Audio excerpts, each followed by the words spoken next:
Et bienvenue pour ce nouveau podcast numéro 2 d'Oxeda, voyage, vélo et organisation en Amérique latine. Aujourd'hui, je vous donne tous mes tips, tous mes feedbacks et mes conseils si vous allez voyager avec votre vélo et que vous souhaitez économiser durant votre voyage, faire les meilleurs choix de réservation, notamment d'appartements ou de passage de frontières en fonction des saisons. Pour diminuer et économiser de l'argent, je vous recommande donc de suivre cette vidéo que je vais commencer avec le premier chapitre à la stratégie du territoire. Il s'agit donc, après mes 7 ans d'expérience de voyage en Amérique latine, où j'ai pu faire les 23 États du Brésil, la Colombie, le Venezuela, la Bolivie, le Pérou et l'Argentine. Je vous recommande de comprendre le coût des distances, c'est-à-dire que, par exemple, si vous allez voyager entre Manaus et Fortaleza, il va y avoir environ 2500-2700 km et vous allez avoir un billet d'avion qui va coûter normalement 250 €. Ça, c'est le prix normal. Mais vous pouvez avoir un prix plus cher ou moins cher. Donc moi, je recommande deux stratégies. Soit vous achetez votre billet 2 mois à l'avance, soit vous attendez le dernier moment. Et donc, ça sera avec 3 jours de décalage ou même 48 heures pour prendre le prochain vol. Donc, c'est ce que j'ai fait par exemple à l'aller en partant de l'Europe. Et par exemple, j'ai attendu aussi pour me déplacer sur l'Amérique du Sud la date du premier de l'an, donc là où les prix sont bas puisqu'il y a moins de gens qui voyagent. Alors, au niveau des frontières, lorsque vous vous déplacez, il est bon de savoir aussi si déjà elles vont être ouvertes, car normalement elles sont toujours ouvertes, samedi, dimanche, sauf erreur de ma part. Mais pour les tampons, le dimanche, vous ne pourrez pas forcément faire vos papiers, vos tampons. Donc, vous pourrez passer, mais vous ne serez pas en règle, on va dire. Donc, j'ai pris la Bolivie parce que c'est situé au centre de l'Amérique du Sud et vous voyez qu'il y a vraiment beaucoup de frontières avec tous les autres pays.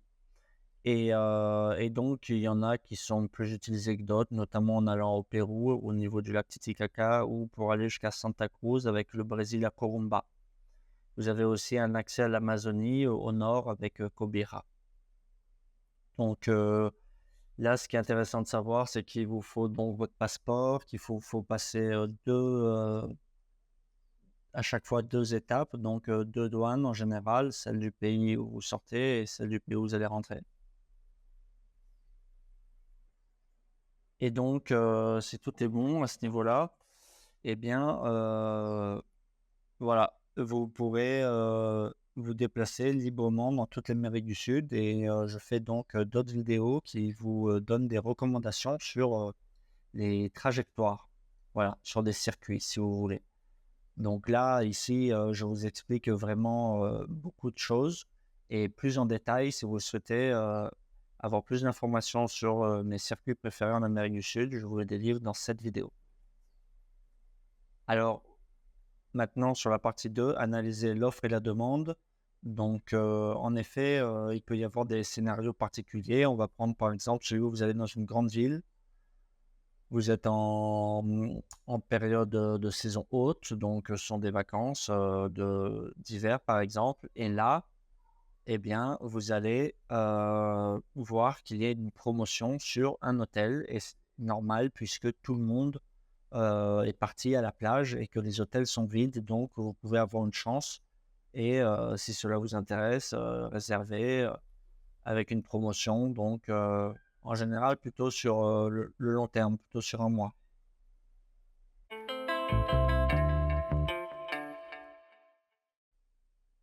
Donc, nous revenons dans le vif du sujet en parlant donc de l'analyse de l'offre et de la demande pour savoir quel est le moment le plus arrangeant pour votre déplacement, que ce soit la saison haute ou basse au niveau des prix. Alors, des fins d'année, décembre, janvier et l'été, juin, juillet, août, plutôt juillet-août, sont vraiment les saisons les plus hautes et vous trouverez des prix en général, de 30 au moins plus cher, sur l'offre normale. Et donc, il s'agit d'anticiper ces cas-là, soit de réserver à l'avance pour être sûr d'avoir quelque chose, soit au dernier moment de ne pas être surpris que les prix soient, plus chers que prévu. Alors, au niveau du change de la monnaie, par exemple, vous avez des pays comme le Venezuela ou l'Argentine, vous allez penser que c'est arrangeant de changer, votre monnaie dans ces pays-là, mais parce que le pays est en crise et en fait non, parce que, le pays étant en crise, en fait, tout est très cher. Et donc, vous n'y gagnez pas, sur le taux du change. Par contre, il y a d'autres pays, je parle du Brésil actuellement où, et ben, là, le pays connaît, aussi des crises, mais, en effet, la situation fait en sorte que, le change et là, dans ce cas-là, vous êtes gagnant. C'est-à-dire que finalement, oui, ce sont des crises comme on a, partout sur la planète, pas aussi fortes que ça peut l'être en Argentine ou au Venezuela qui là, déstabilisent, complètement, le marché. Donc en fait, ce sont des pays, voilà, qui restent, avec des niveaux de vie différents. Vous pouvez comparer ces niveaux de vie, ou plutôt le coût de la vie sur un site qui s'appelle Numbeo, que je vous mettrai dans la description. Alors sur l'offre et la demande, donc sur le même concept, évidemment, les quartiers dangereux au niveau du logement sont moins sollicités, moins demandés que les quartiers riches, près des zones de bars et de restaurants, en général en plus plus bruyants. Donc vous devrez choisir le bon compromis. En général, les auberges de jeunesse, pour ceux qui sont plutôt sac à dos dans le centre, est un classique, ou des prix raisonnables dans le centre peuvent être une bonne stratégie, mais quelquefois le centre est dangereux ou de mauvaise qualité. Vous devez donc rechercher d'autres zones qui dépendent voilà, de la destination où vous êtes.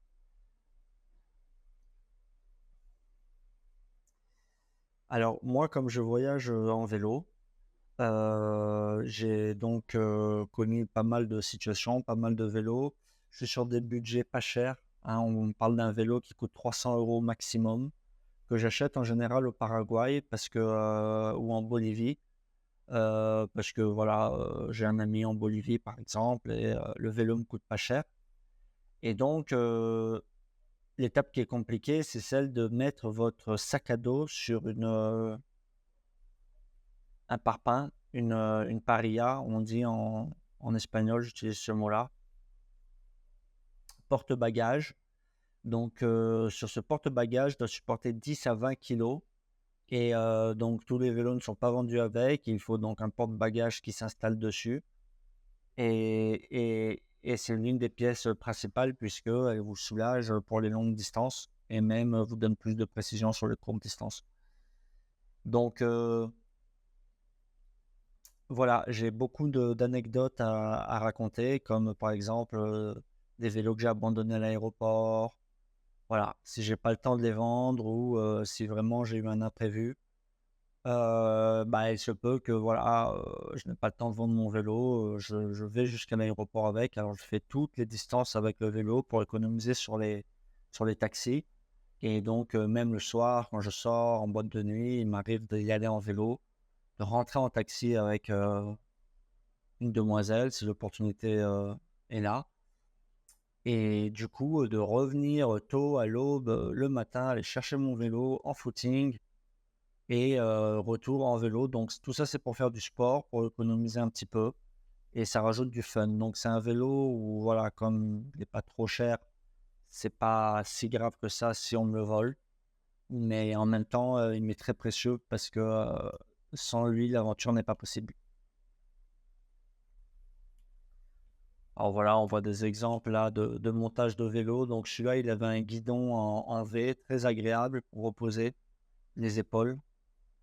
Et il était donc, bah, comme pas mal d'autres, je l'ai bien kiffé. Et l'autre à côté, par exemple, il a pas de suspension, il est acheté en Bolivie, vraiment, l'équivalent de 20-30 € et voilà quoi. Et il était horrible ce vélo. Voilà.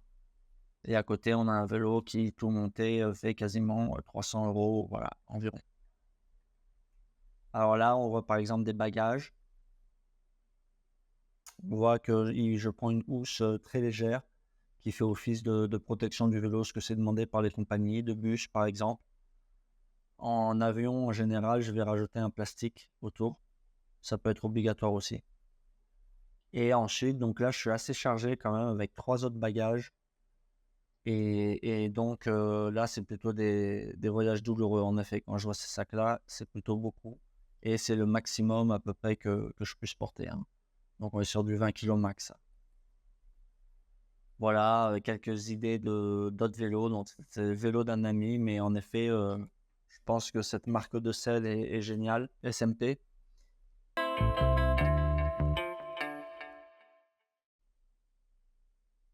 Voilà mes recommandations, c'est de ne pas avoir plus de 20 kilos sur votre dos. Vraiment, vous allez avoir des douleurs en fait.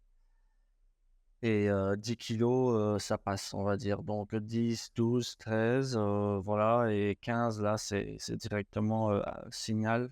Je ne le recommande pas en fait. Mais si vous êtes plus jeune, en effet, vous pouvez porter des charges plus lourdes. Alors 40 ans, c'est un petit peu pour ce délire de voyage à vélo. Donc vélo, bus, vous arrivez à des endroits à n'importe quelle heure, vous dormez peu, vous faites beaucoup de vélo, vous pouvez manquer d'eau. Voilà, vous pouvez avoir des problèmes de paiement, vous pouvez rencontrer des galères. Donc c'est vrai que c'est le genre d'aventure que je vous recommande jusqu'à l'âge de 40 ans. Ensuite, bon, normalement, tout change, même psychologiquement, financièrement. Normalement, vous devez entamer des étapes variées dans votre vie. Et 40 ans, en général, on rencontre tous un shift, je pense. Même si je vais à peine les atteindre. Donc, par exemple, pour les avions, j'utilise des vestes. Donc là, pareil, je vous mettrai les liens si vous souhaitez voir le modèle de veste qui vous permet de mettre votre matériel électronique lourd et donc de ne pas avoir de problème au niveau du poids lorsque vous allez peser votre bagage ou lorsque on va prendre les dimensions de votre mallette. Vous pourrez mettre dans votre jaquette le matériel un petit peu volumineux ou lourd. C'est vrai que là aussi, ça fait partie de l'organisation, c'est-à-dire que j'utilise beaucoup des plateformes et ces plateformes-là, vous pourrez trouver divers appartements et donc il s'agit de savoir lire les images au niveau de l'éclairage, trouver un éclairage naturel, pas trop clair, plutôt mat et qui soit plutôt diffus dans la salle, donc avec des zones d'ombre plus ou moins fortes. Parce que si vous avez un effet trop lumineux, trop parfait, il peut s'agir de retouches et donc ça vous donne pas d'informations sur ce qui est en dehors de la chambre. Donc souvent, on a des surprises à ce niveau-là. Le passage, de l'entrée à la maison, les voisins ou voilà, qui seraient très, très proches. Il y a vraiment, beaucoup de scénarios et donc c'est l'expérience qui vous en dira le plus. Mais je vais faire aussi une vidéo dédiée au choix du logement, à ce que je trouve, intéressant de trouver. Mais là, il s'agit pour vous de comprendre que les week-ends, le prix sera plus élevé. Il faut anticiper au moins 7 jours pour avoir un prix correct ou de la disponibilité. Si vous êtes en pleine saison, là, vous pouvez avoir moins de choix, et cetera.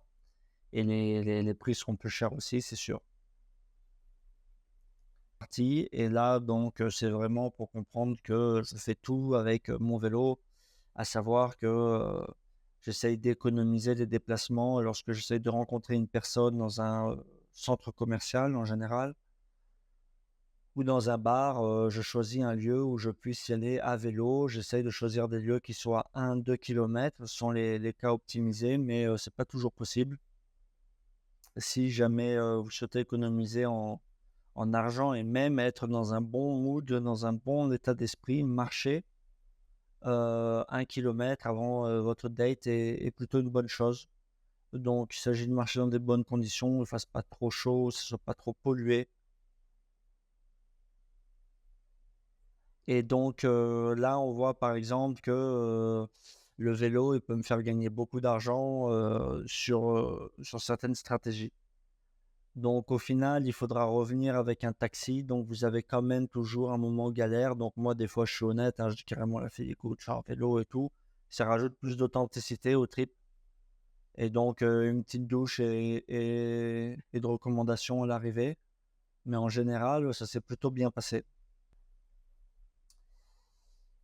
Au final, voyager, ça sera quand même prioriser vos valeurs parce que vous n'aurez pas la destination parfaite. Donc il y a un critère qui va faire que vous allez rester plus que les autres. Voilà, moi j'aime plutôt l'ambiance, la fête, les gens, la mentalité, l'état d'esprit, mais aussi le niveau de vie, évidemment. Et donc, je suis prêt à sacrifier, par exemple, sur la nourriture et peut-être aussi sur la technologie, hein, ou sur la sécurité, notamment, qui est un point plus sensible. Mais par exemple aussi, la saison, en fait, est à la fois le critère numéro un au-dessus de tous les critères, c'est-à-dire que bon, j'évite les zones où il fait froid. Je trouve que le froid, est vraiment génial comme, j'aime bien le froid sec. J'ai adoré le froid sec en Bolivie, mais c'est vrai que je me sens mieux en zone, chaude et humide, donc ça, c'est propre à chacun. Le changement fera toujours du bien, mais quelque part, c'est vrai que, je vais pas aller, prendre des vacances dans un endroit froid. Ouais, par principe. Et voilà, donc je vous remercie pour, m'avoir, écouté et j'espère que cette vidéo vous aura intéressé. Je vous invite à soutenir ma chaîne, à vous abonner et à diffuser cette information et je vous dis à très bientôt.